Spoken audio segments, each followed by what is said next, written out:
I mean, I was literally wearing the poop-stained clothes literally the whole trip. So, but no, I mean, I had maybe a change of shirt or something to sleep in, makeup wipes, not makeup wipes, but like refreshing face wipes and like deodorant can spray, which we actually used to repel off of like a 150-foot cliff. I saw the clip and I was wondering about that.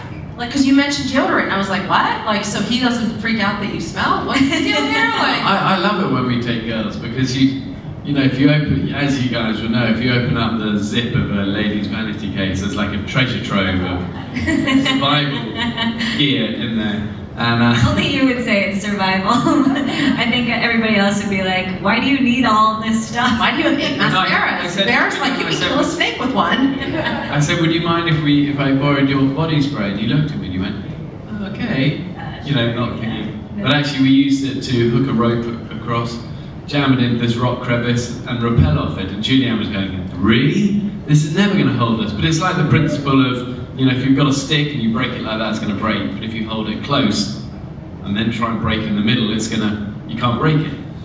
And she went, okay. I know, I'm looking down over the cliff and I'm like, oh my gosh, this is really far down. I hope you know you're doing, which I didn't have a moment. No, that was good. I knew that would work, you know. Yeah. It was a little bit more dented by the end than I thought, but it worked. You flicked it off, because we were saying that we wanted to make sure that we had the rope again instead of just tying it to a rock. So when you flipped it off, it came down. And it was like full-on dented, like pierced through. I was like, oh my gosh, I thought it was going to be a little less dented than that. The thing is, then you're straight into something else. Yeah. Julianne's not great with snakes, is one thing I learned. I was going to ask about that, because that seemed to me, from what I saw, your one moment of complete and total, like, kind of shutdown. Yeah, like I mean, I was so excited about the adventure. I literally couldn't sleep, and I was just excited about all like the thrill-seeking stuff. But the snake, that kind of took me a little bit by surprise. We actually saw, well, Bear saw 2 cheetahs. I didn't even see them until he pointed them out. And then, so that kind of got my heart racing a little bit, because I was like, oh, they're like these wild cheetahs.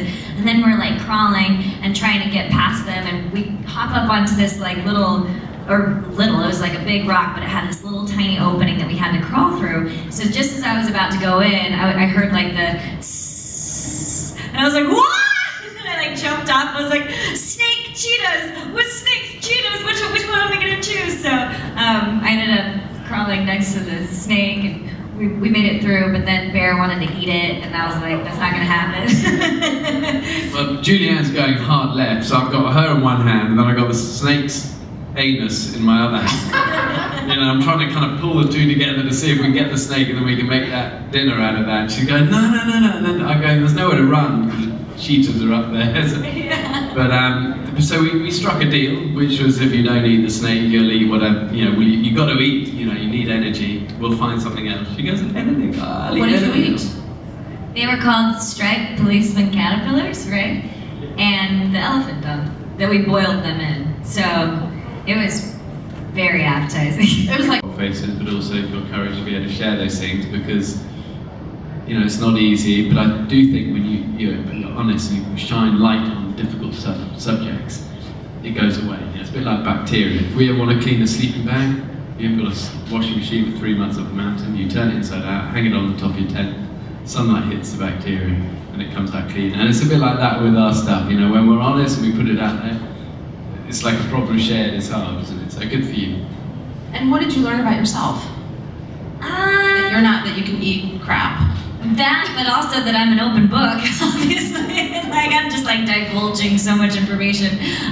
But it's really because, you know, Bear makes you feel really comfortable, and it is in a situation, in a setting where you kind of feel like you're stripped of all of the pressures of kind of maybe who people think you are or who you feel like you need to be. And so it kind of takes you back to that like kind of young child. And I know for me, like growing up with my family, like we would go hiking and camping and stuff like that. So it really brought that kind of back into, back into my life. And when we were out on the journey and stuff, it was fun and it was freeing, and it was just, Bear just makes you feel really comfortable and lets you just kind of talk, and whatever you know, whatever my journey was, you know, hopefully it you know, resonates with somebody else, and you know, they get inspired by that, and hopefully that's the case there.